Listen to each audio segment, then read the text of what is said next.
That is perfect. All right. Did you intro last time? Yeah, you did. You introed last time. I did. Yeah. Okay. Okay. You could intro. Okay. The weather outside is It's frightful. frightful, but the fire It's in very. mine. What Ready? was that? Here we go. Ready? All right. Ready? Okay, here we go.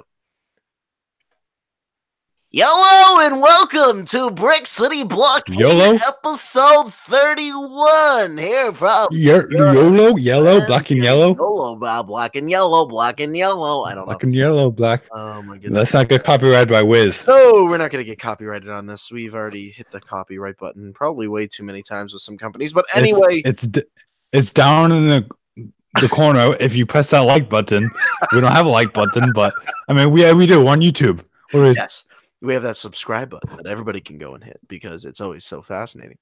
But hey, Sean is sitting across the way. Sean, welcome to episode 31 of The Home Show. The Home Show. This is an ordinary show tonight. We're not going to be not much really Star Wars, but no. Let's talk about the weekend. How was your weekend? It was good, man. You know, I'm preparing for a little trip down to Lancaster this weekend. I'm going to be putting up some flyers with Mr. Caden Stellar, getting ready for Celebration Lancaster. And this past weekend, I just kind of hung out and, you know, we were recording podcasts, editing up some podcasts, and just getting ready for the week ahead. How about yourself? Yeah, pretty much same thing. It's been quiet, cold down here. I'm cold right now. I'm snuggling under a blanket right now. It's really cold. Yeah, but just been hanging out, working, playing some games, playing a little Pokemon there and there, Super Smash.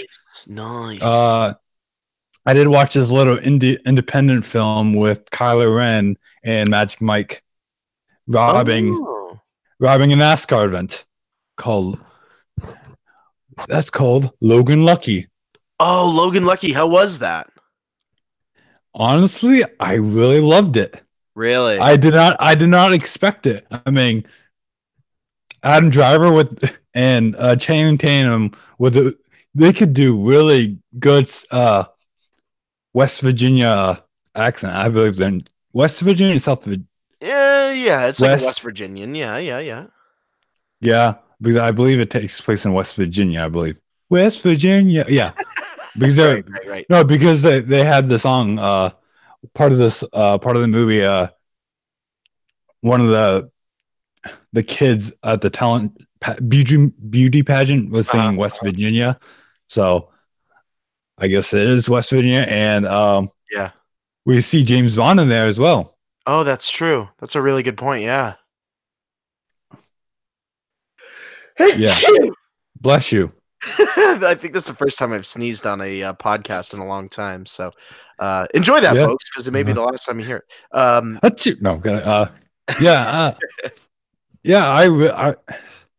enjoyed it. I mean, you don't really hear about this movie as much when it came out. No, that's true. I don't know if you saw it at all, but I haven't had a chance to see it. I feel like it could have won some awards, but really, I mean, the acting's like it's supposed to be an not really action comedy. It's supposed to be a comedy heist movie. Gotcha. And I can make a connection with Star Wars with this. I'm going to reach far out. Okay. And because Adam Driver's character, his arm is he only has one arm. And so does Luke and Anakin. I mean, they cut off their arms off, so that's my connection to Star Wars and Logan Lucky, and Adam Driver's in it. So that's my connection to it. Oh wow! Okay, so you're saying I should go see this, or at least get it on Netflix? It's not on Netflix because we recently got Amazon Prime. Oh, it's on. Is it on Prime? Yeah, it's a Prime exclusive. I was trying to find something to watch over the weekend, so it's like, hey, Logan Lucky, Adam Driver. I wanted to see it the whole time. So Oh, that's great. I have Amazon Prime as well, so that's gonna be great. It's an exclusive, so oh, even better. So no Netflix, Amazon Prime, folks. Go see Logan Lucky. Logan Lucky, yes. Love it. Movie recommendations. Now, Sean, movie recommendation aside, now everybody got to go watch that.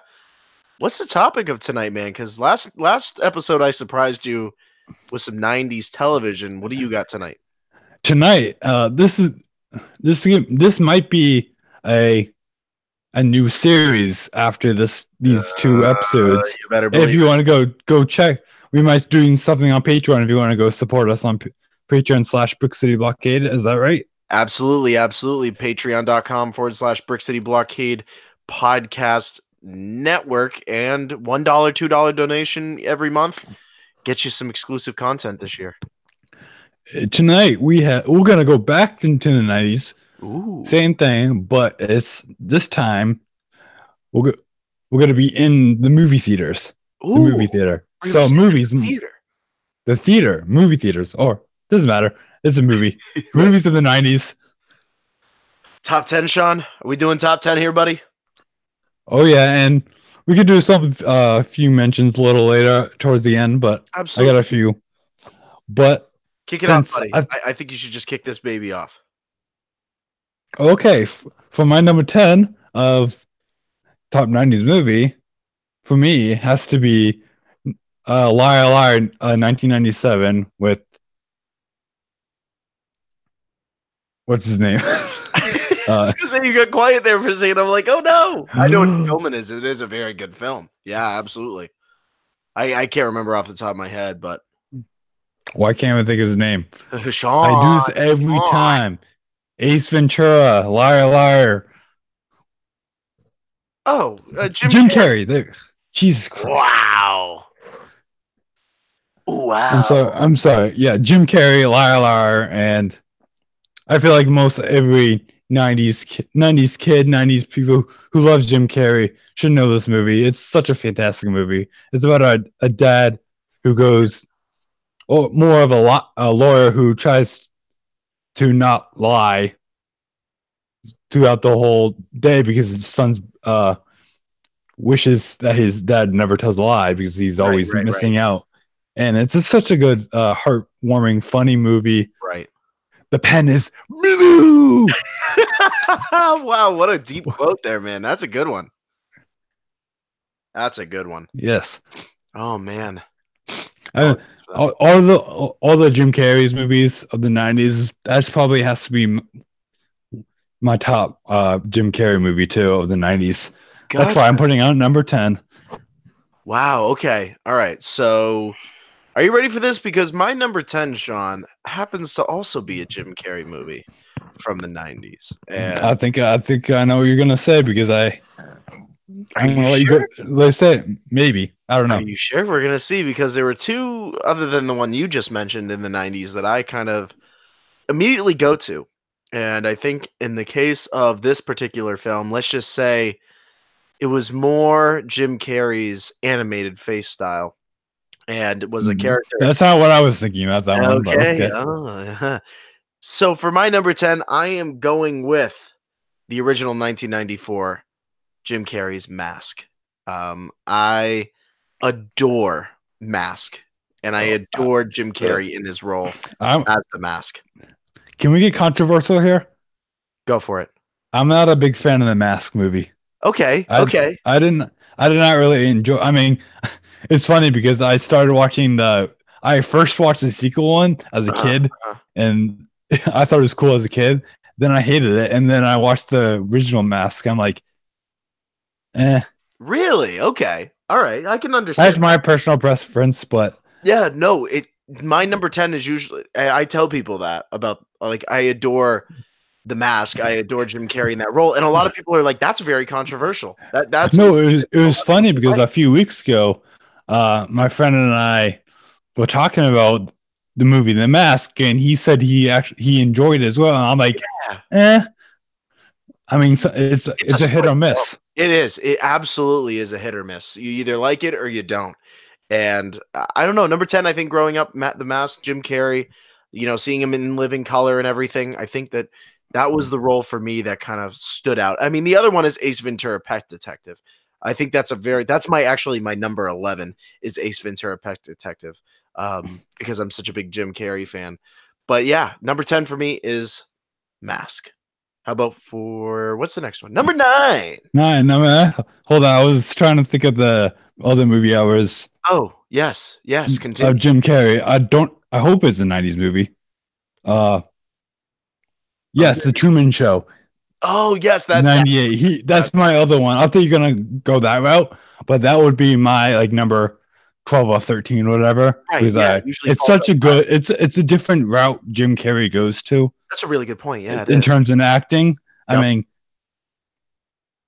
I mean, it was just a weird movie too. At the same time, I'm like, there was this other movie that's similar to it. I don't remember the name of it. With was it Brad Pitt in it? Or no? Okay, it's the movie that goes that follows cameras around. I'm sure our listeners would know off the top of their head. I don't remember, but anyways, let's go for number 9 for me. Number 9, man. And it's number 9 is actually one of my favorite comic book movies of the 90s. Okay. And it's Batman Returns.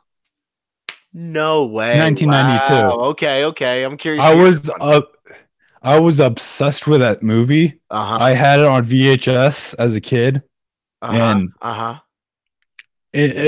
the same time, I really loved it, but at the same time, as a kid, it freaked me out a little. Oh yeah, especially the Penguin with Danny DeVito. Danny DeVito, thank you. Excuse me. Okay, yeah, no, but Danny DeVito, yes, I agree. Yeah, and I believe Poison Ivy was in it as well. What's my water bottle? There it is. Yes, she was. So I'm just drinking my water for a second. And it's okay. It's a little thing called audio editing. Yeah, so Batman Returns was such a great movie all around. I mean, it was like unlike any other comic movie. For me, it was my first comic book movie growing up when I was watching it. And it pushed the limits of like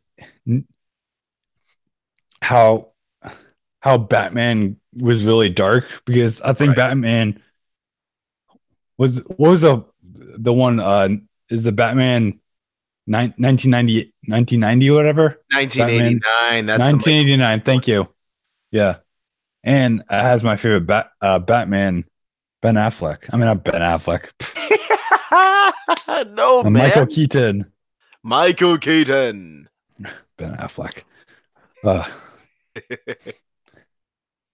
No, I don't like Ben Affleck as. I mean, he's okay as Batman. Right. Okay.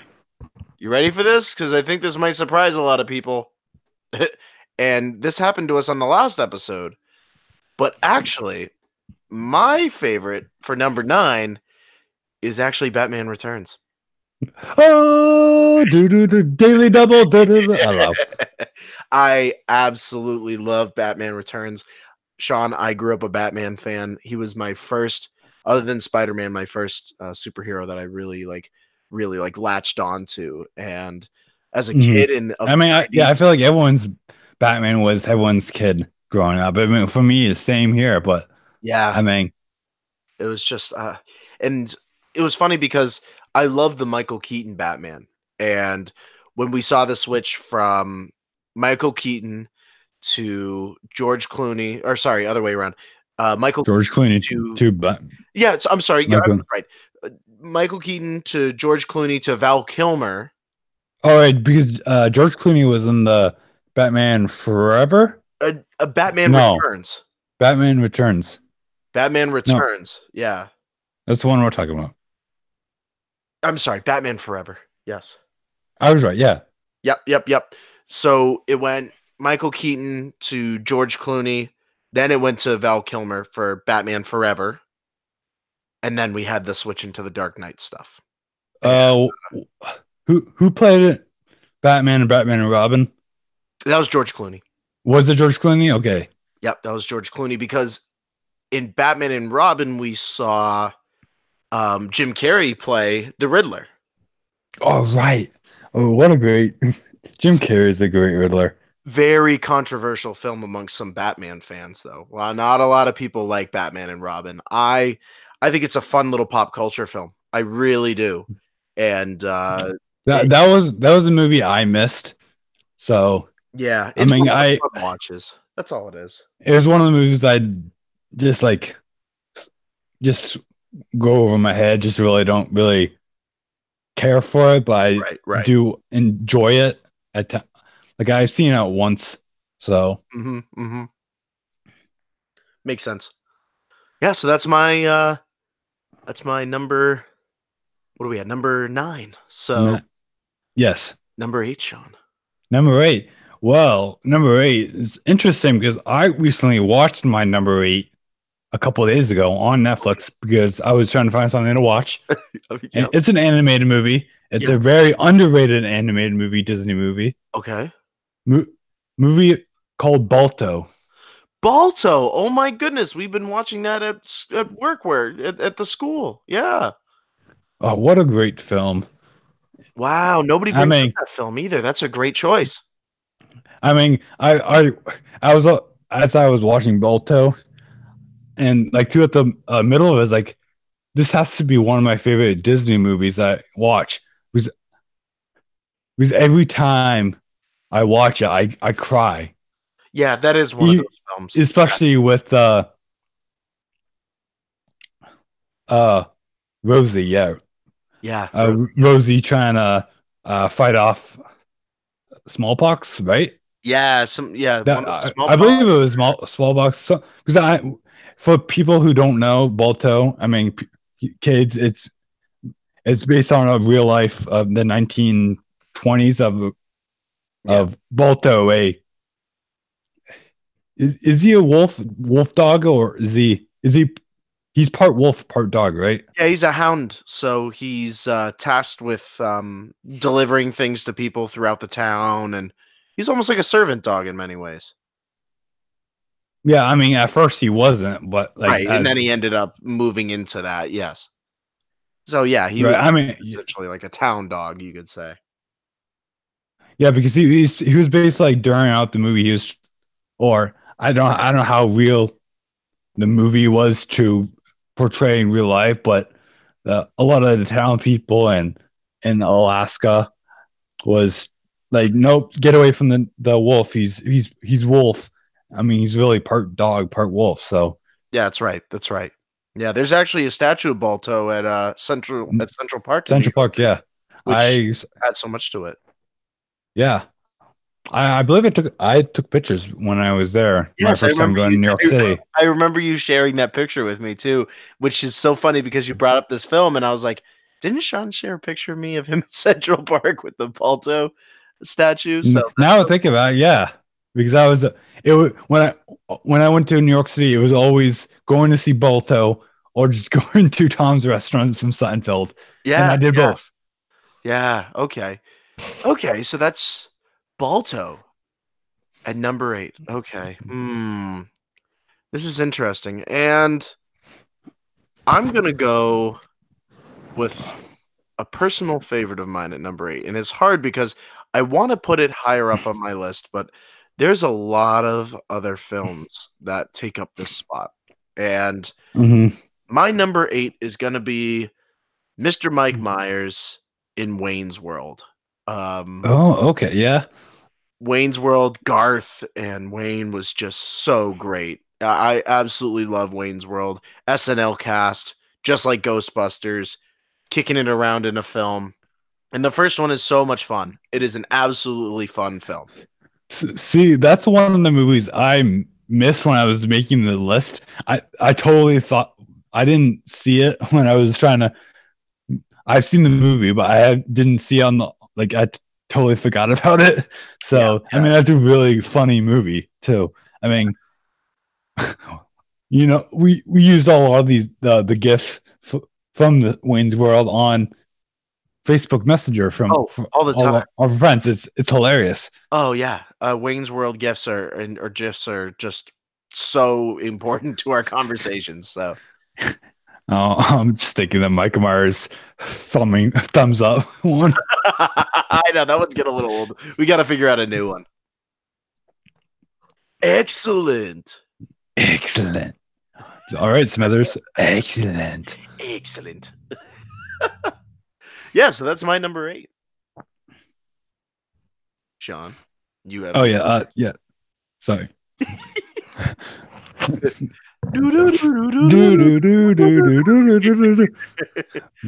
to the 40s there. Yeah, no, no, 30s. Right? Sorry, 30s. The Twilight Zone.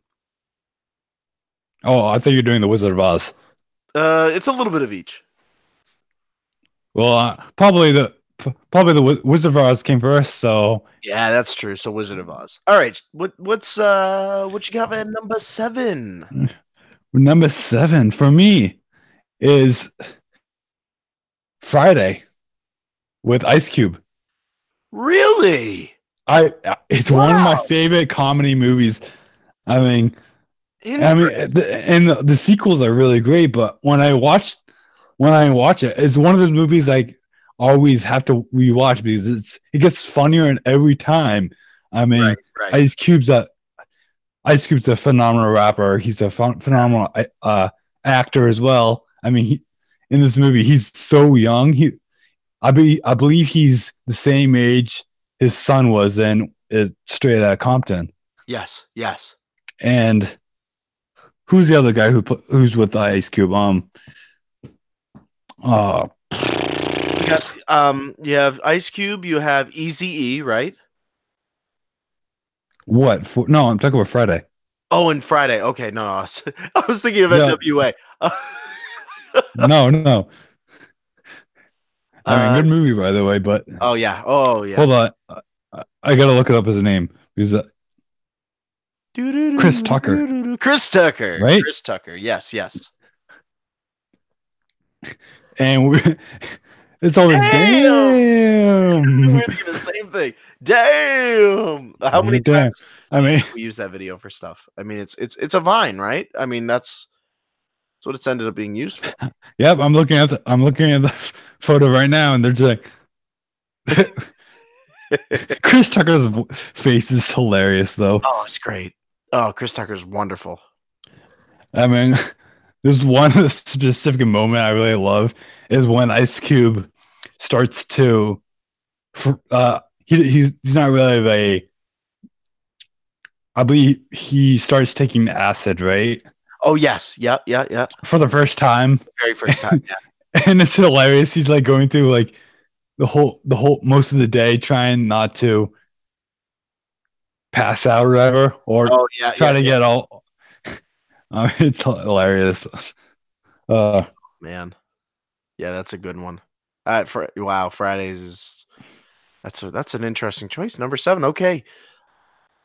A lot of people. All right, I'm gonna say it. Number 7 for me. It did not even hit my top 5. Is a little film called Jurassic Park, the first one. I don't even have it on my list. Okay, I think from a pop culture standpoint, for me, Jurassic Park was always that one film that was like, whoa, this is super awesome, but it's out of my top 5 because, whoa, as a kid, it scared me. And there were certain parts of that film that even today, if I go back and watch it, I'm like, I can't see Jurassic World because of some of those parts. There are just certain things about it. I love the franchise. Jurassic Park was one of those films that, as much as it scares me, I absolutely love it. And I'm forever grateful for it because it did so much for the community, for the nerdum community. And it did. And I think it's very important to that. So yeah, Jurassic Park is my number 7 because it really is a solid film, and it does a lot of cool things. It does a lot. I mean, there's Jurassic Park didn't even make it my top 20. I mean, it's one of those movies for me that, I mean, I enjoy it. I mean, I'm not like crazy about it. I mean, and the other movies, I just don't really enjoy it. Like, yeah, I can understand that. I mean, I know it's a franchise, but I mean, I don't know. I'm not a huge Jurassic Park fan. you're not alone either. Like, No, it's interesting how many people out there saw the movie and it didn't resonate with them as much. no. I mean, like for me, I would pick the Pokemon 2000 movie over it. Really interesting. That's not my top 10, but I Right. mean, because growing up I was a huge Pokemon fan, and I saw it for my birthday, Pokemon 2000, and I believe it came out in 1999. Yep. And I mean, it was not really revolutionary at all, but it's a fun movie for people who love Pokemon. I mean, all the early ones, not like the new ones, whatever. Right. Well, Because they don't. Because I used to have like all those. I believe I had 1, 2, 3 on VHS. And I also taped. I also taped Pokemon the show on just a TV show and put it on. We had one of those small VCR things for the car roads. Record the show and then you could watch it. Like watch on the road, whatever, and that's what I did. That's cool. Watching Pokemon on the road in like California when I was going to families and all that. I mean, it was so cool. That is really cool. Nice. Okay. Yeah. So yeah. So that was your number 7, Jurassic Park. Number 7 was Jurassic Park. Sean. Number 1, 2, 3. 6. Siete. 6. 6. 6. I know you're part Latino. You should know that. I know. I could go up to probably 20. More than I can do. Anyway, 6. 6. For me, probably has to be Will Smith's Bad Boys. Oh, good choice. 1995. Good choice. I'm curious to hear. Not my top 5.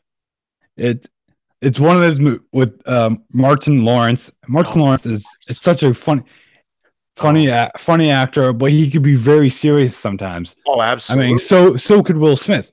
That's why Bad Boys is one of those movies where it's one of those really hilarious movies at times, but then you go really serious.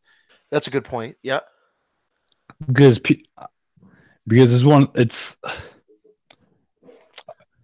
they were making Bad Boys 3, by the way, so that's what I had to think stopped about it, and I'm so excited for that. Yeah, that's true. So that's gonna be interesting to see what plays out in terms of rekindling your love, right? Putting it in number 6, and now they're gonna redo it. Yeah, I mean, I'm more excited for Bad Boys 3 than Men in Black. Oh, I can. I mean, I love Men in Black. Right. The original ones is not my top. I'll probably put on like top number 15 or whatever. Right, of course. But it's a good movie. I mean, it's a great movie. Yeah. Oh, nice. But Bad Boys is just a phenomenal movie, I think. It is. Great acting, great screenwriting. It's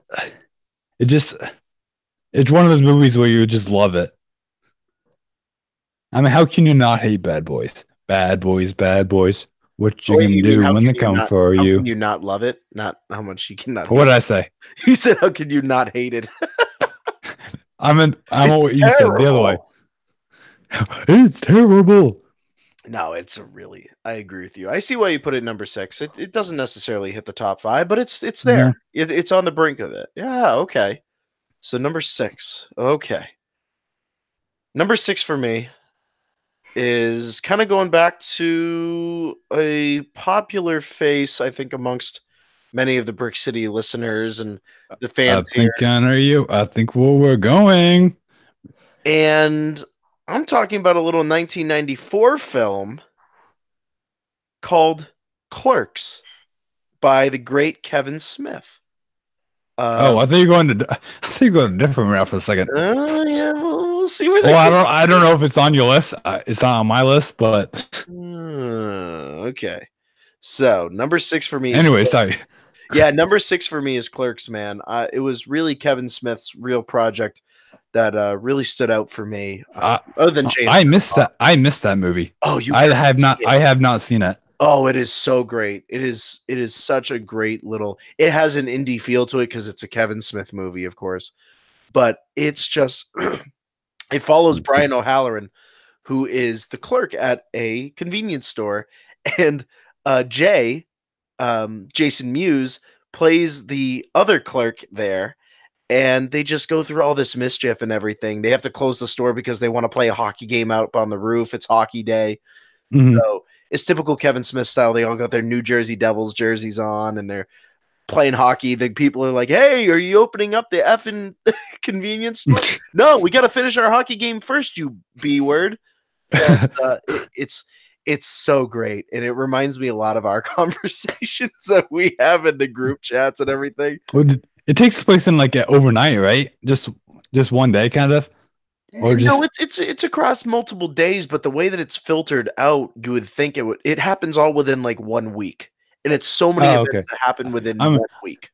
I love when movies do that, like Friday, for instance, because it happens all over. It happens one day, but stuff could happen a lot in 1 day, in a week. Like that's just it. It's crazy. It's amazing. That's the funny thing. I love the films that really focus on something that happens either in a singular day or across 7 days, and you literally play out every single day what's going on. That is so great. Wayne's World does it. There are a lot of great films out there, especially from the 90s. I feel a lot of films mention it, but a lot of films don't. That's what a lot of 90s movies miss about it. Like, you don't notice how long movies are. I mean, I think today how long the days are in the movies are.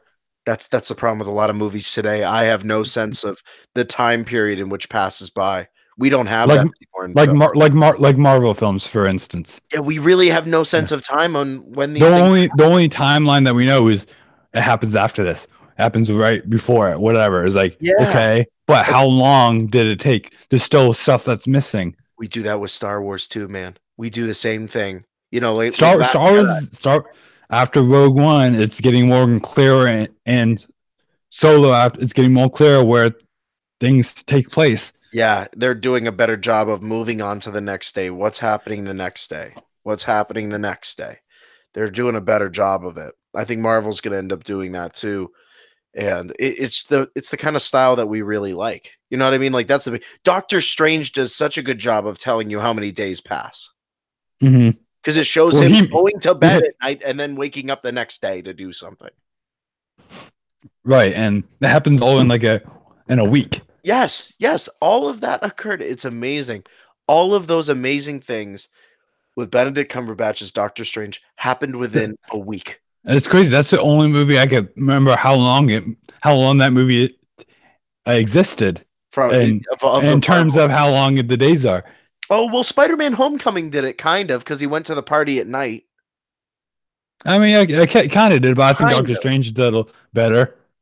Yeah, it's interesting. There are certain ones that do stand out. Huh.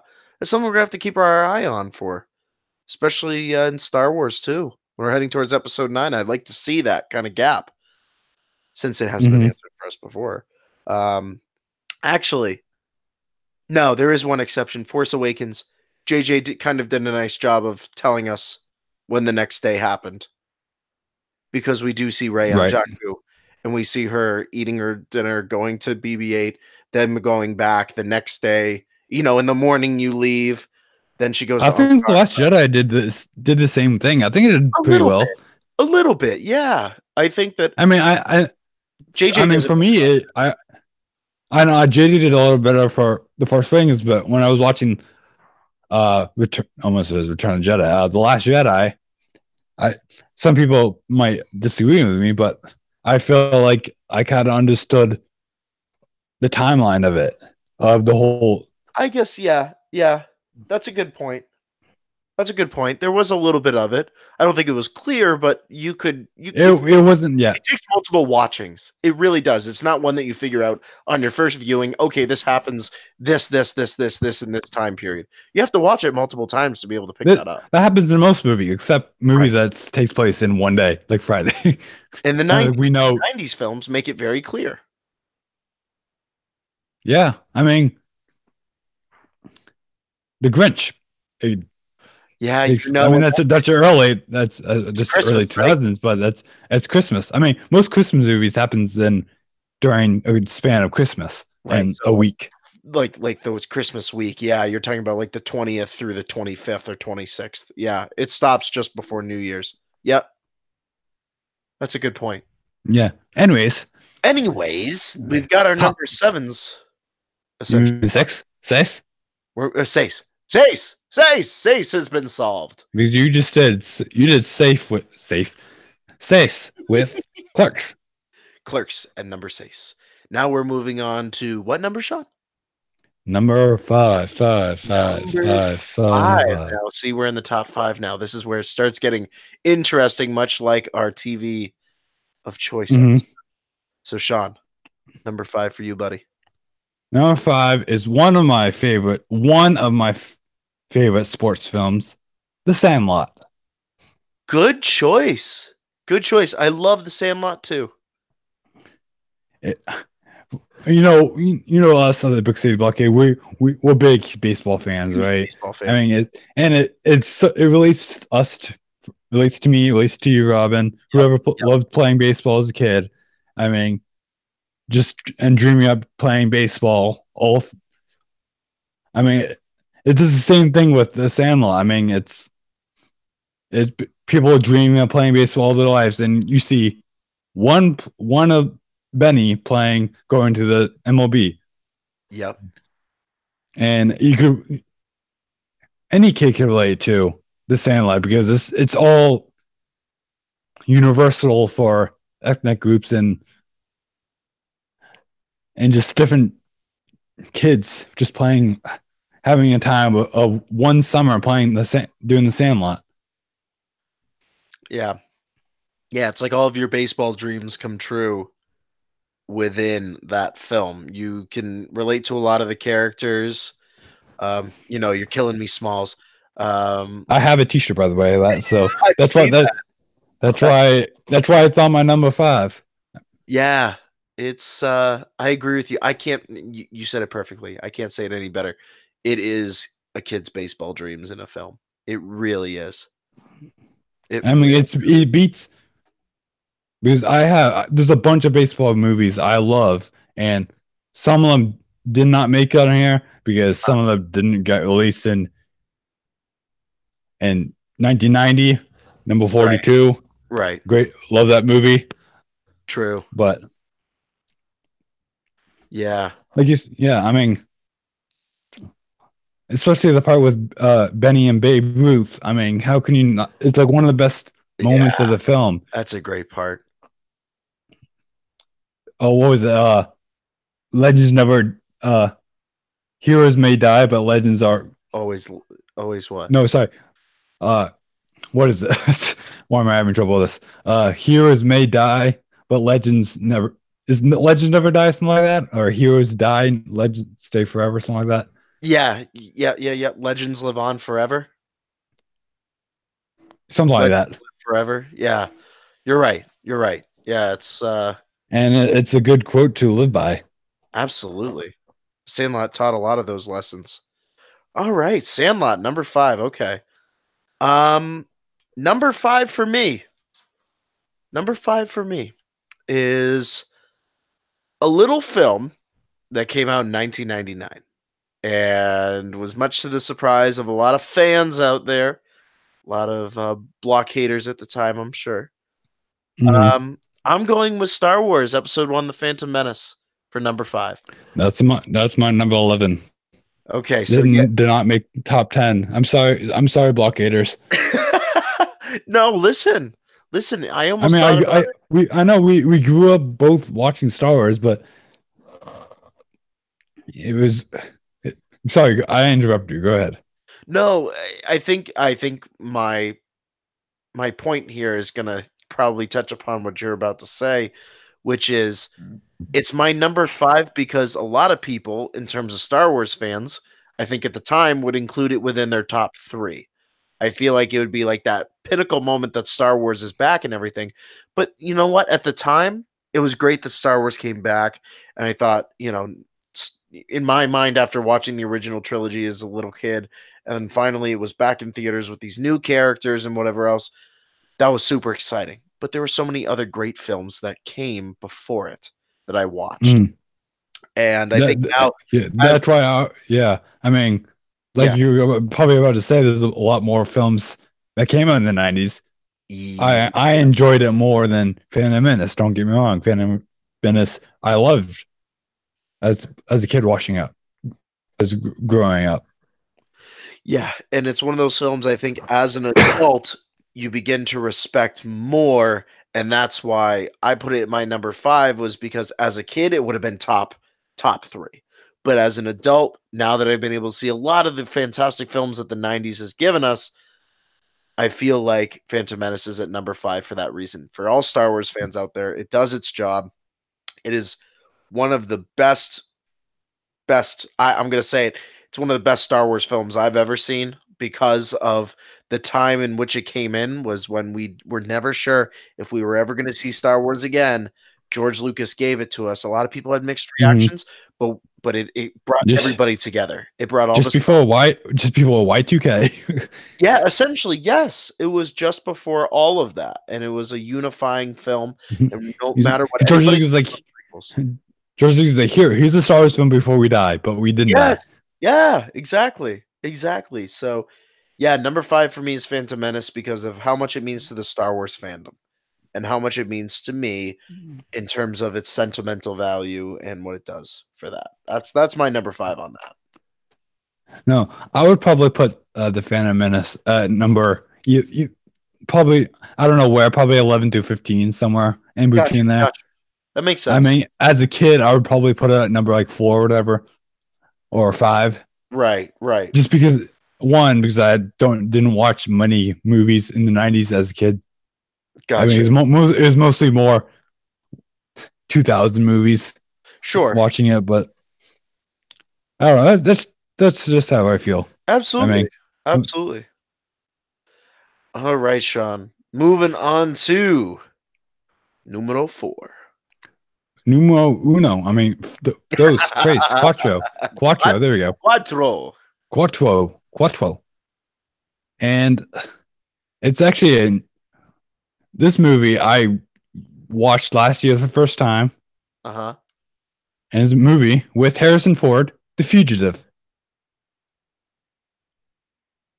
Interesting choice. I want to hear why.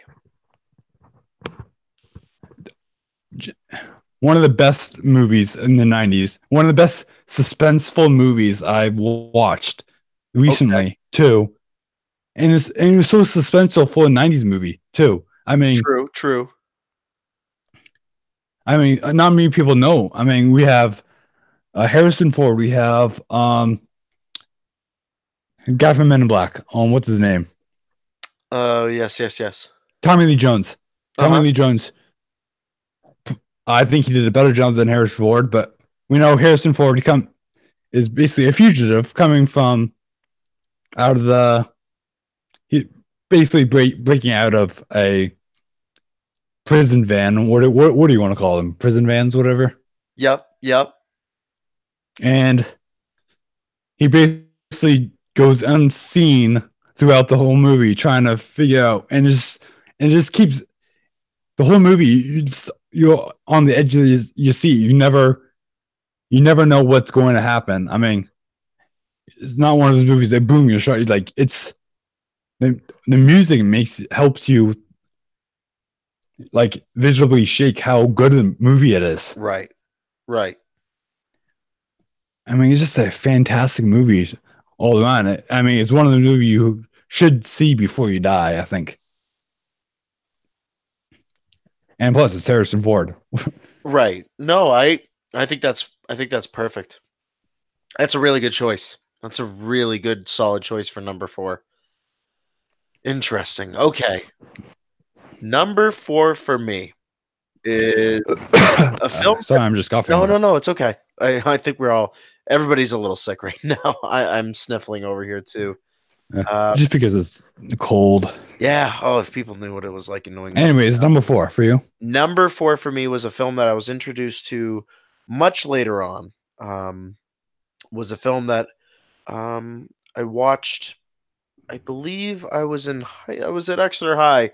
You and I were both in Exeter High, and this film was actually we rolled in the television into the classroom in one of my English classes, and Trying to remember, we probably watched the same thing. I'm trying to guess what movie it is. Well, it's got two really interesting actors in it. Actually, it has Robin Williams in it.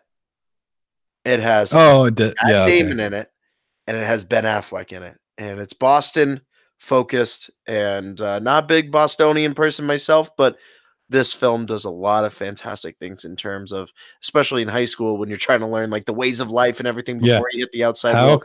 How could I forget this movie when I was making this top 10? Number 4 for me is Good Will Hunting. How could I forget this movie? I'm mad at myself. Good Will Hunting is just one of those films. Robin Williams stands out amongst everyone in that movie. The way that he talks to Matt Damon, the relationship factor. I have to shout out to my girlfriend. Watching Jenna, shout out to Good Will Hunting because it taught me that, hey, if you got a girlfriend out there or you got a girl you're interested in and you care about them, you got to pursue them, man. You got to pursue them. And that's what Robin Williams said. If you care for somebody, go for it. Don't lose track of that. And I have to credit Good Will Hunting for a lot of my decisions in life and just the communication piece between Matt Damon and Robin Williams. Whenever there's a tribute to Robin Williams, obviously he's passed away and no longer here, of course, but rest in peace. Anytime they do a tribute and it's him sitting on the bench with Matt Damon just outside of MIT looking across the Charles River, it's iconic, man. And Good Will Hunting has to be number 4 for me because it just does so much for its viewer, and it's a wonderful, wonderful film. I might have to bump one of my movies down. Right. Yeah. And I think that's just be Liar Liar. I think Good Will Hunting is going to be. I mean, sorry by Liar Liar, but I think Good Will Hunting should replace that and move and just rearrange my list. Okay. Just because it's a fantastic movie. I mean, like you said it perfectly. I mean, it's one of the movies you can't miss. I mean, right. You can't miss. You have to pay attention to everything. Everything's important in this movie. Every 5 minutes, something's important. Yes. Yeah. There's not a moment you can take your eyes off, or else you're going to miss something. And you learn so much from it too. I'm like, well, that's it. It teaches you a lot of life lessons. Like any of the quotes in there, you name it, people will relate to it. Yep. From today and from 10 years from now. Yep. Yeah. It's so true. So true. Oh boy, Sean, we're moving into it. Oh yeah. It's our top 3, buddy. Top 3, okay. Give me that number 3. Give me that number 3. Do you want to do honorable mentions or no? Yeah, actually, I like that idea. Let's do the honorable mentions first. I only have 3, so okay. I have like a kids movie that I grew up watching a long time ago. Every time I've been watching it, Homeward Bound. Okay, yeah, okay. I see why you have it. It was one of the movies I grew up watching as a kid and with my brother and sister, and mostly my sister because it came out in 1993 and my brother wasn't born until 99, so right. Probably it's like when I was 4 or 5. My sister and I just like loved watching this movie. We always picked favorites. I always loved Chase, the dog, the golden retriever. Yeah. And I can't remember the other dog's name. I mean, it was one of those movies that it works when animals talk for some reason. Yeah, that's a good point. I mean, live action talking. I mean, you see those movies now when he's like, "Oh, this is the worst movie ever." Maybe it is for now. For now, yeah. Maybe just say, uh, just going back watching it. Maybe I just loved it as a kid. Still love it as a kid. Yeah. That's just me. Another movies, Rush Hour, Chris Tucker and Yeah. Jackie Yeah. Chan. Loves the franchise. Such a good action film. I mean, we don't see many good action films in the 90s. That's a good point. Rush Hour is a really fantastic movie. Just a hilarious movie. It is funny. Another one that you might be surprised, Girl Interrupted. Came in 1999. I see why you chose that one. Yep. I saw that actually recently. For the first time? For the first time. I love it. I mean, it's such a good mental thinking movie. It is. I mean, you have Winona Ryder. Winona Ryder, yep. Yeah. I mean, it's a good film all around. So that's a few of mine honorable mentions. So nice. Oh, and Toy Story. Oh yes, of course, Toy Story. Actually, I was gonna lead off with that one.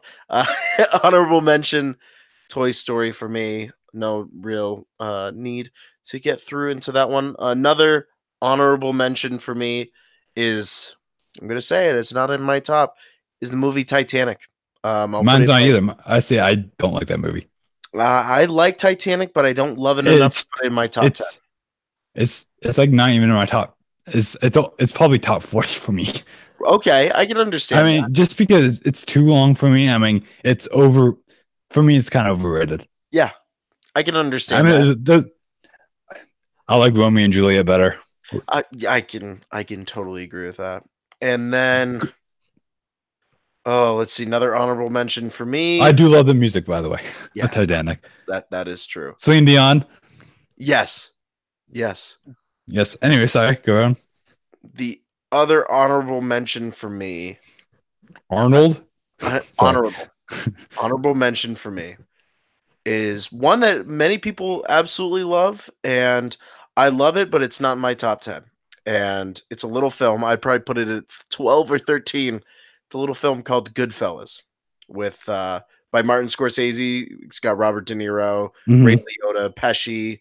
The gangster films are always my favorites. I love gangster movies. Casino is another one that you see in the 90s. There's just a lot of different like gangster style films that came out at that time, and Goodfellas is like one of the top ones amongst a lot of people. It's in my honorable mentions because I feel like there are some other films that personally like radiated throughout my love of film a little bit more. So honorable mention number 3, Goodfellas. Love the film, just not enough to make my top 3. Well, speaking of Goodfellas, it is on my top 3 and it's number 3 for me. Oh, no way. Look at it has changed. It has changed. It was number 1 for me for a very long time, but really overthinking those 2 other movies I'm in love with. Okay. But Goodfellas, like you say, really fantastic writing. I mean, it's one of my favorite movies of all time. That's why it's my top 3. Yep. And I mean, Ray Liotta, Joe Pesci. Like, I'm just repeating what you said, but I mean, it has great acting, great. I mean, it's again going back with the time thing. It's one of those movies you kind of tell the timeline of it because it's basically it's a monologue of what's his name, the character's name. Oh shoot, Ray Liotta's character's name. I don't remember his name, but it's basically a monologue of him. Henry Hill.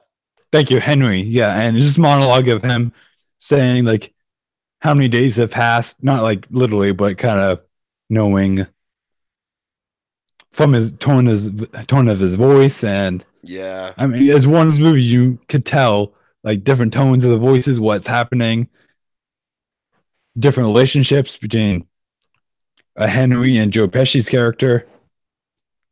You think this is funny? Oh, Yes, I do. God. Yes. You think Funny? this is funny? Funny how? Oh my goodness. Yeah. Okay. All right. Goodfellas at number 3 for you. Number 3 for myself Yes. is a film called The Big Lebowski with Jeff I Bridges was thinking about that. and That's a Charlie number, Sheen. not an honorable mention for me. Yeah, number 3, Big Lebowski still means a lot to me, man. I love the man, Jeff Bridges. Are you talking about the man? Maybe Dude, it's just, maybe it's just because I've seen it once and then I didn't watch it again. Maybe if I watch it more times, it'll probably get up there. Because I right, never know where I could watch it again. right.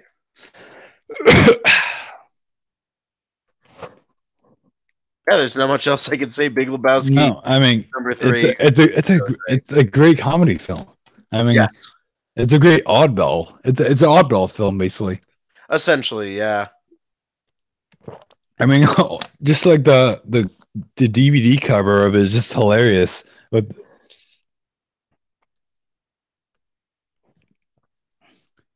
you there? What? You there? Yeah, sorry. Sorry. There was an audio cutout. Oh, Um, sorry. Yeah. No, I was saying the DVD's cover is so hilarious. Oh, the poster.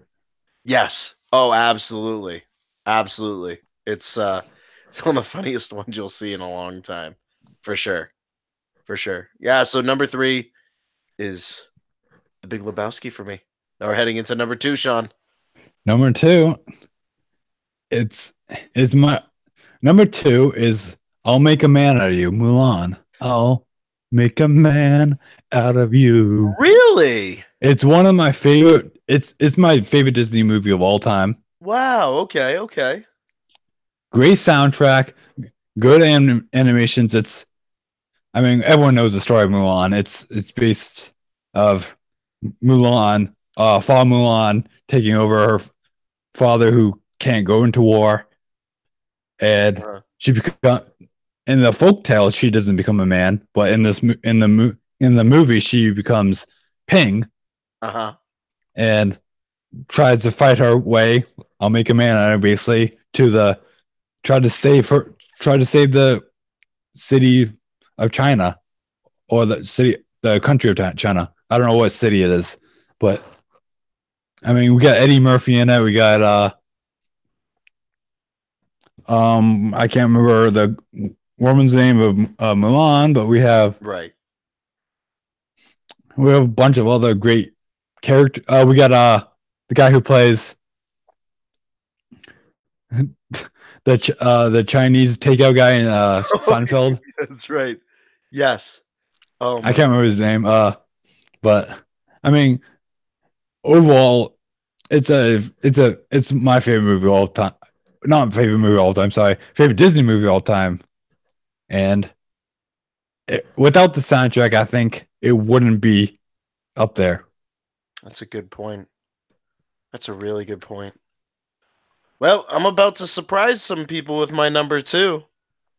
I'm Yeah, not even sure if you're ready to hear this. you might not be ready for my number one though. Oh, I like that. I like that. So, number 2 for me, Sean, is another Mr. Mike Myers film. Has always stayed with me, and I reference it all the time in group conversations. You may not see it with the Brick City stuff. When I'm about on trivia night and whatever else, I Mm-hmm. use quotes from this all the time.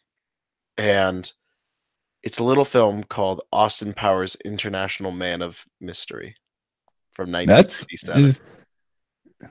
It is I love Austin Powers, hilarious. oh, it has to be one of the most iconic comedies ever to be created. And Mike Myers, always known for his role as Austin Powers. It does so many amazing things, and it's terrible to say this. I saw that movie when I was In like theaters? 12 years old, and there are so many inappropriate things that happen with Austin Powers. But you know what? It was humorous. It was That's the one. Jessica Biel's in that, right? Jessica yes, Biel. yes. So many celebrity appearances in it. And I just absolutely love what Austin Powers did, not just for myself in terms of like my humor itself. I think it helped me. Like we're all naturally funny here at the network. We always try to find our own little bits of comedy. But Mike Myers, man, I mean, he just brings it to the next level. I mean, Mike Myers in anything is hilarious. I mean, come on, Yeah. Shrek. He's iconic as Shrek. Austin Powers. I mean, he hasn't been in much recently. No, even Cat in the Hat when he plays the cat. Oh, I totally forgot about that. He's hilarious. He's absolutely hilarious. Yeah. But yeah, my number 2, Austin Powers, International Man of Mystery. Hey, Beyonce was even in that too. Right. So yeah, that's my number 2, Sean. Not my number 1. Drum roll, please. Drum roll, please. A cup of salt, 2 heaping pounds of plankton. I didn't put in the SpongeBob card in there. Yeah, I had to. Has to be a little movie that came in 1992 with Tom Hanks, but it's a different Tom Hanks movie that people don't really think of. Okay. A League of Their Own. Wow, what a choice for number 1. Explain to the good blockaders out there why that's your number 1, because I love that choice at number 1. First of all, it's a sports movie. We know we're huge baseball fans, but I mean, Tom Hanks in anything is fantastic. If people don't know A League Alone, it tells the story about basically the women's national baseball team that was in the 40s, I believe, 40s, 30s. Yep. And we have Tom Hanks as the coach of these women playing basically A League Alone, and we have a fantastic director by Penny Marshall, who just passed away. Yeah, unfortunately, yes. Really good friends with Carrie Fisher, so yes. I mean, we got Gina Davis, we got Rosie O'Donnell, we got Madonna in it, we got Lori Petty. I'm just looking at the cast members in this, and recently I watched it again, and I've seen it a bunch of million times, and then when I was watching, it's like, this has to be one of my favorite movies. Watching it, I mean, it's such a good movie, even though it's one of those movies where, you know how every sports game, the main team or whatever has to win. Yes, but they don't win. Whoever I don't remember what team they're on, but the team that people were rooting for and the audience lose at the end of the spoiler alert. They lose. But I mean, the whole story is like, I mean, it's such a good film also for women growing up wanting to play sports as well. I mean, it's good female focused movie as well. And awesome. It's awesome to see also towards the end, all the women grow up and they finally get elected into the Baseball Hall of Fame, which is really cool. I mean, it's such a cultural baseball movie. I mean, you don't that and Sandlot. That's why both the movies in my top 10. I mean, for the 90s. I mean,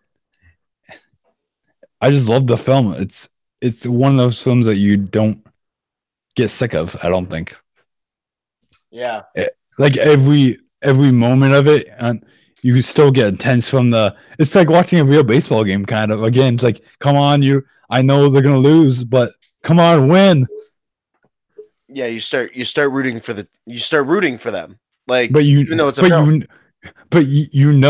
But I know I've seen it a million times. I know they're going to lose, but I still feel like they're going to win somehow. That's a good just because it's how energetic the movie is. Yeah. That's the whole point in a sports film is And it's a good film to show sportsmanship and teammates.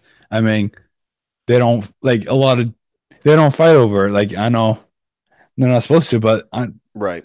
What's that quote? It's like baseball girls don't cry in baseball or whatever like that. Yep. Yep. That's a Yeah, really so great choice. Number one. that's Wow. my number one film.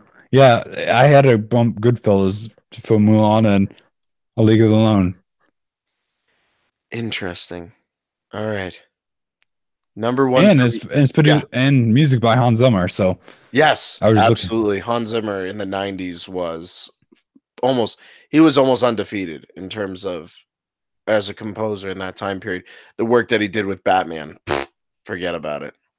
Forget about it. Um, Forget about it. Number one for me is a little film called Pulp Fiction. Interesting choice. John Travolta, you know, we have it's a Quentin Tarantino film. I think it's one of Quentin's best work. John Travolta, Samuel L. Jackson, Bruce Willis. I mean, you have Tim Roth who plays Pumpkin, which is hilarious. Laura Lovelace. The one that surprises me still to this day, and I totally forgot she was in it, was Uma Thurman. Oh yeah. She played Mia Wallace, and it's amazing because it does follow like 4 separate stories in one film, essentially. Mm-hmm. And you're seeing, you know, this former boxer, you're seeing a gangster's wife do her thing and try to make her way. And then you get the 2 mob hitmen. You got John Travolta and Samuel L. Jackson.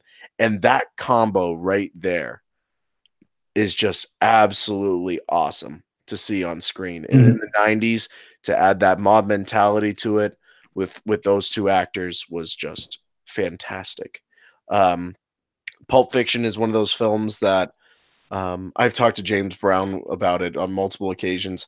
It's just a great watch. It's rated R. Of course, I saw it probably when I was not. I shouldn't be watching it, but it was a different time then. Yeah.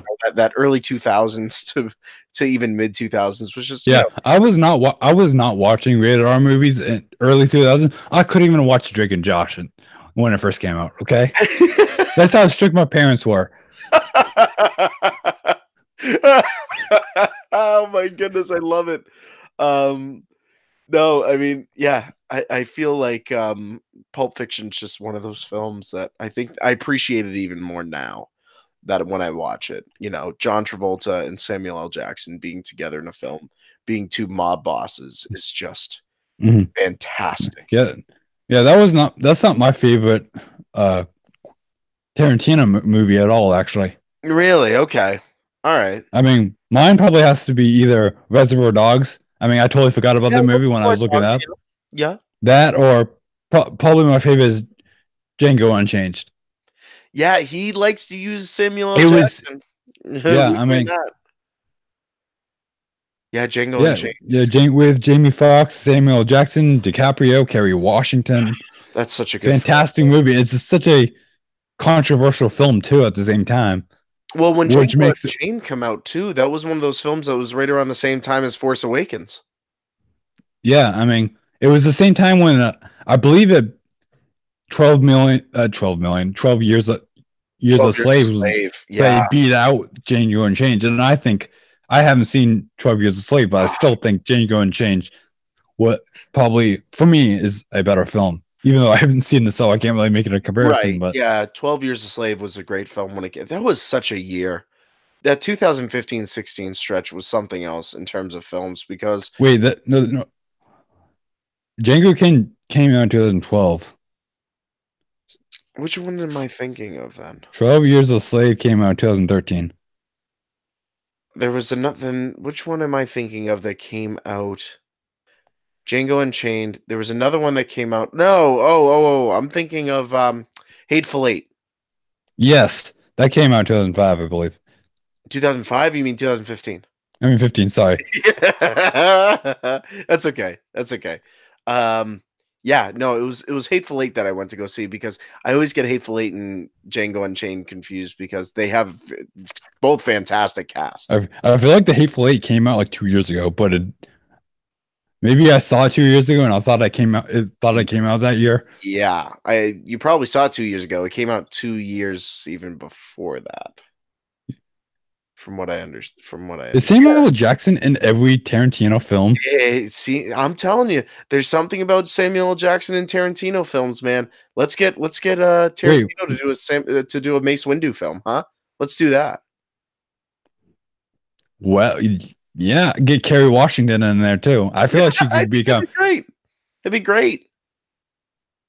Wait, no, I forgot. Samuel Jackson was not in Glorious Bastards because he directed that movie too. Yes, yeah, that was like one of his directorial debuts. What was Inglourious Bastards, right?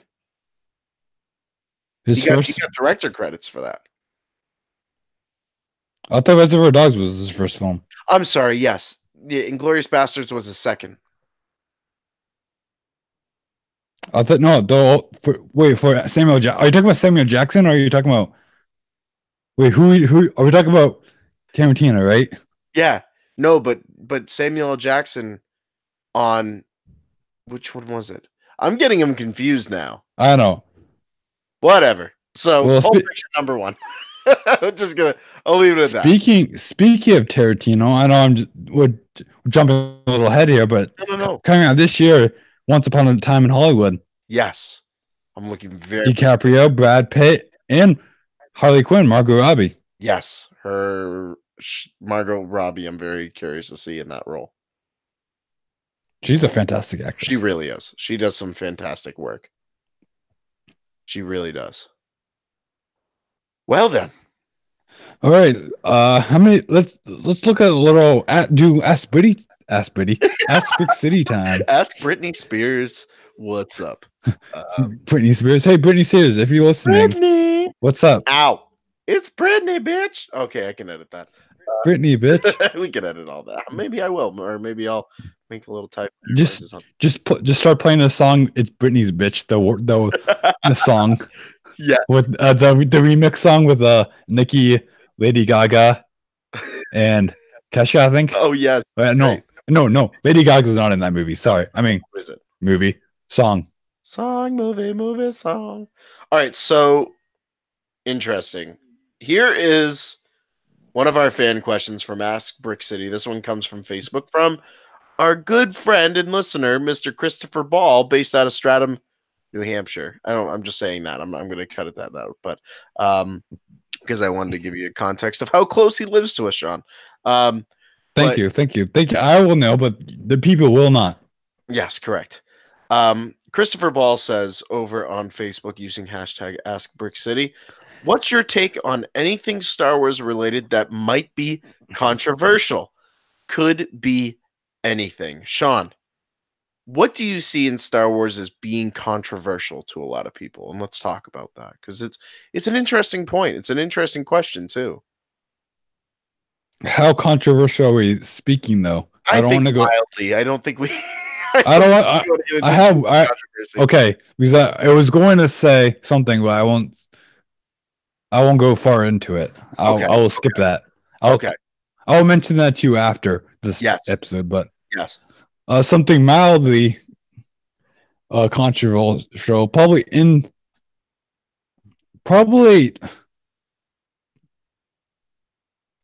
I don't know what.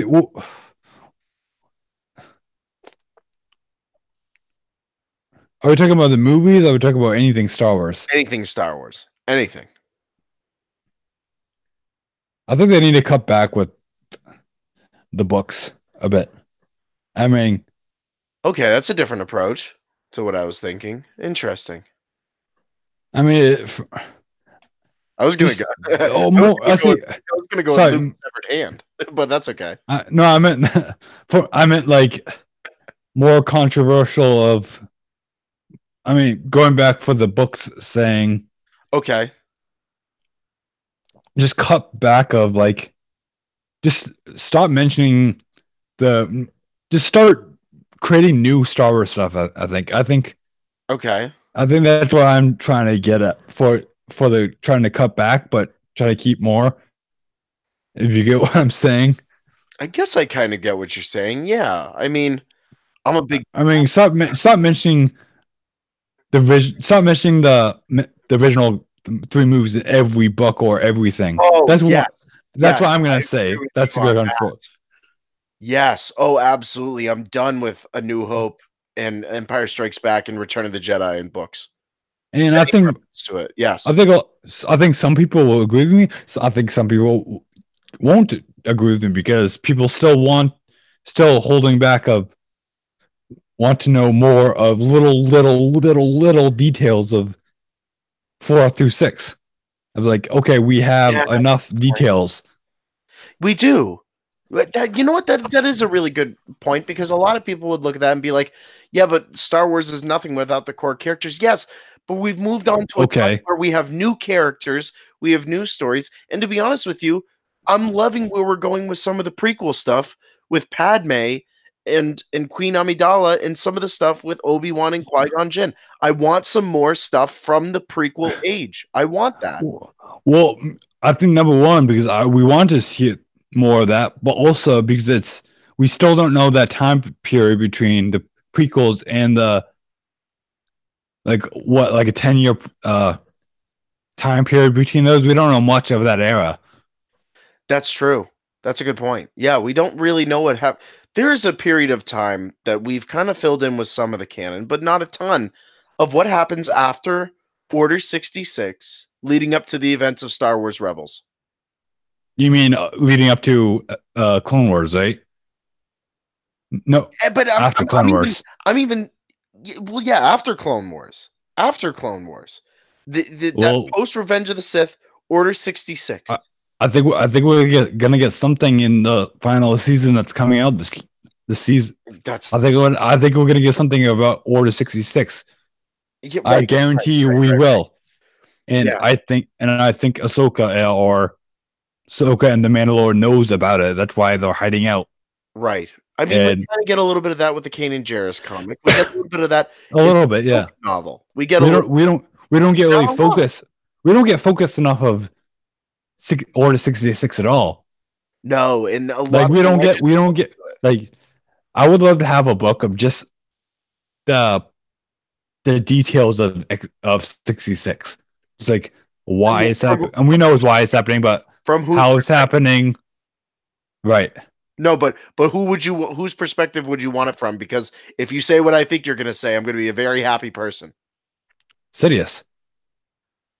Okay, it's not the answer I was thinking of, but that's okay. Well, for me, I would love to have us just a Sidious or Chancellor Palpatine book, just seeing what's going through his mind. Okay, and then okay. That's a cool. And one. then each we have a Chancellor Palpatine book, but he'll be mentioning all these Sith, like we get Count Dooku, we get General Grievous, we get whatever, and leading up to Order 66, and that will be a book. I would love to read that. I want. So, what were you gonna say? Thought I was going to say?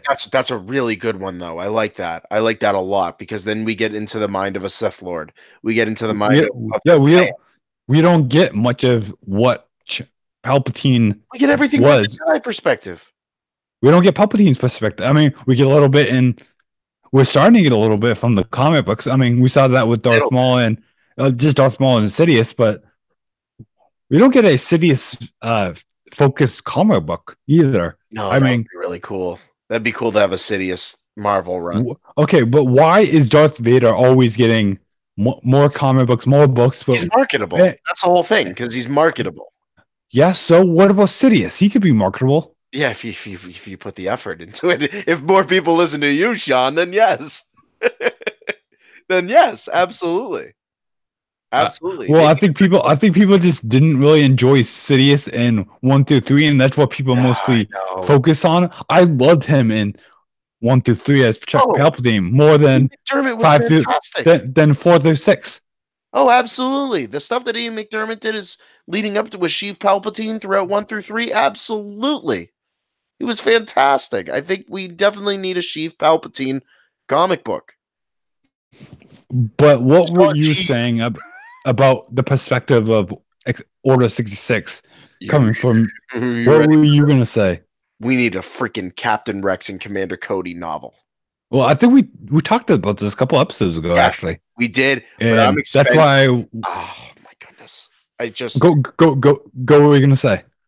I want to hear it. We need to know the perspective of the clones in Order 66 because they were the ones who were told that boom, it was in their chip within their head that they made the turn, and that is so important to everything that happens. The camaraderie suddenly turned, and they decided to turn on the Jedi because of Order 66. And yes, if you're gonna do a Sheev Palpatine novel or comic book or something, if he's the one who executed that order, then we need to know where the clones were at that point. What was that switch over like? I'm sure they would too. I mean, I feel like Palpatine and the Commander Cody or the clone could be a book together by itself. Oh, that's a good point. You could do kind of like a clone's perspective and just do a Palpatine perspective, or just do like a book 1, book 2 kind of thing. Kind of like a little small trilogy. I like that. Or even have it be just call it Order 66, and you have the clones going through what they're going through, and they're discussing it, and they're talking about the chips in their head, and then you have Rex and you have Cody, and you have that whole switch that happens, and then Rex takes the chip. You know what I mean? And some of the clones are saved and they go away. But the interludes, the epilogues throughout the book is the perspective of Sheev Palpatine. What is Palpatine doing? So you get the clone's perspective, and then you get their commander. You get the Emperor. What is he thinking at those times? I feel like they could go through book 1. I mean, episode 1, 2, 3. I feel like from that probably at least 2. At least for each, because that's when the clones. At least 2. I mean, I feel like for Palpatine, probably 1 through 3. I want to know what his mind's going through during that time, as no one knows what's going on. And we just need more prequel stuff, man. But not from the perspective of the Jedi, but from the perspective of the other characters. If it was that perspective of a Jedi, I would love to see perspective from Yoda. We don't get much of Yoda. Yes, like very detailed of Yoda. Like it'd be hilarious of like have reading in first person of Yoda. Because you'd have to write it in a certain way. The entire epilogue. A book. Have Frank Oz do just the reading for the audiobook version. Yes, Frank Oz, you need to jump on that. Yes, Frank Oz, you need to jump on that right away. Yes, that would be amazing. Oh man! Shout out to Frank Oz, voice of Yoda. That's gotta happen, man. Oh man, Christopher Ball, what a fantastic question, man. What was your controversial thing you were gonna say? I was gonna say Luke's severed hand. It was a that's right. You were gonna say, but on social media. Just before we end this episode. Just go a little bit more details of what you're gonna say of why. So it's been a big thing on social media recently. Okay, if Luke's severed hand was taken off in Empire Strikes Back on Cloud City, and it supposedly had his lightsaber still in his hand, and it fell down the shaft. Okay, well, we see it fall down the shaft, but we also see Luke fall down the shaft, and then he flies out, and then he grabs onto the communications link outside of Cloud City. Something else falls below him that he's looking down at. And we don't officially know what he's looking down at that's falling deep into the airspace within Cloud City. And a lot of people are like, was that his hand holding the lightsaber? Or was that the fanny pack that he had on him that ended up falling off? And there's this whole conspiracy of, again, okay, his hand comes off with the lightsaber. How did Maz end up with his lightsaber in The Force Awakens? And we only hear her say, a story for another time. And I feel like I think it could be Maz he was looking at. Kind of like what Yoda did when he was escaping. I think Maz was, and that time, I think she was somewhere on that planet doing some business. Cloud City. Yeah, Cloud City with maybe Lando, doing business with Lando. Oh, she could have been. Oh, I see what you're saying. Lando and Darth Vader And Darth Vader started going on a rampage, and then Maz is like, I gotta get out of here. And then she runs into the hand somewhere. She runs into the. That's kind of weird, but she runs into the hand. That would be funny. That would be funny. Another story for another time. And then, like in episode 9, it suddenly shows like Luke's hand hitting her in the head with the lightsaber or something. That'd be a good comedy twist. That would be hilarious. Yeah, a lot of fans would be like, "Oh, that's cheesy." I'd be like, "No, that's actually freaking hilarious. Like, that's great." That's why she doesn't want to talk about it.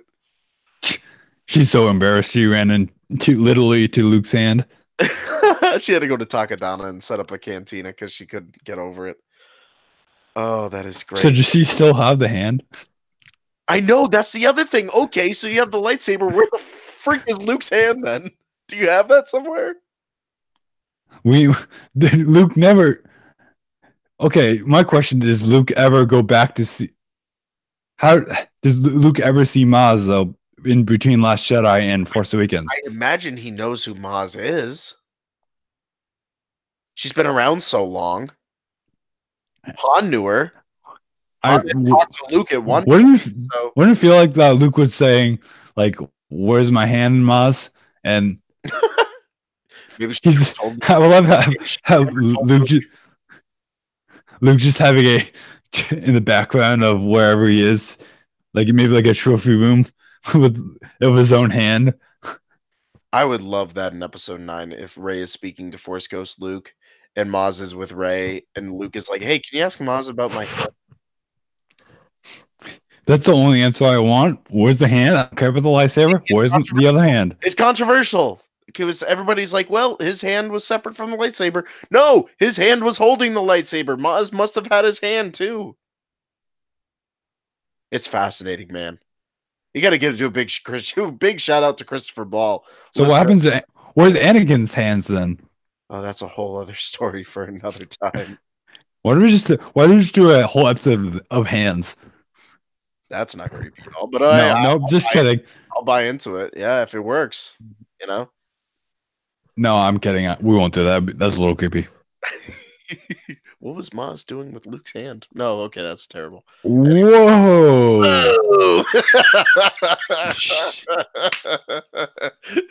I love audio editing. Anyway, that's gonna be an outtake somewhere. Whoa! Whoa!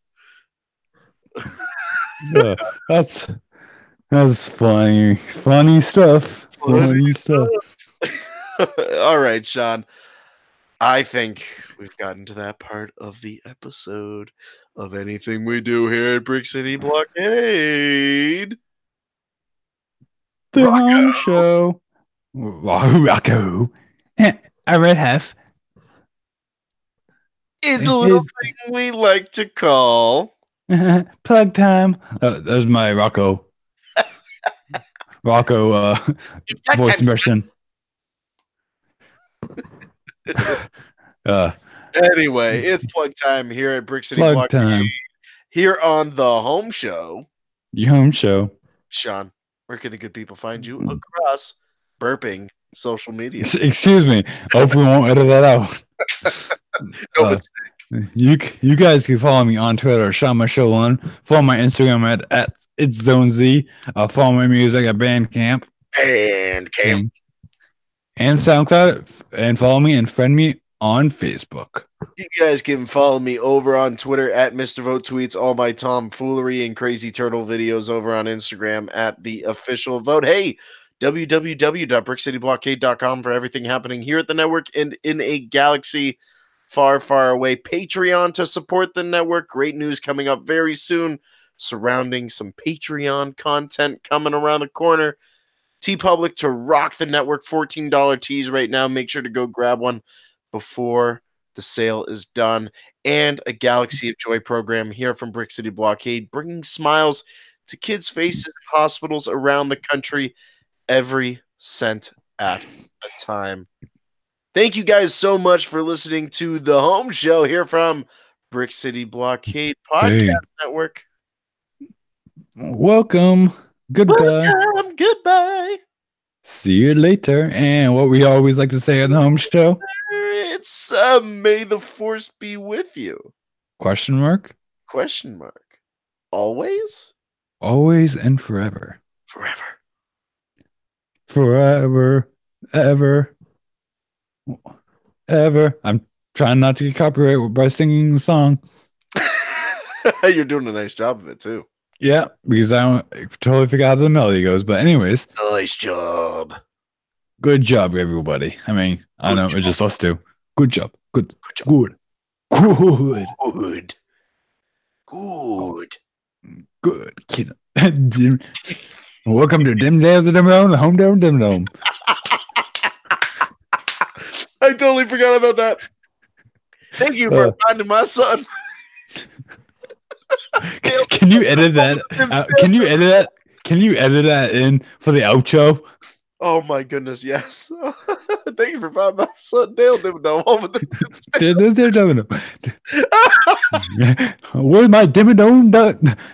What was it? Dimsdale Dimmadome donuts, or no nuggets? Oh my goodness gracious. Are we still?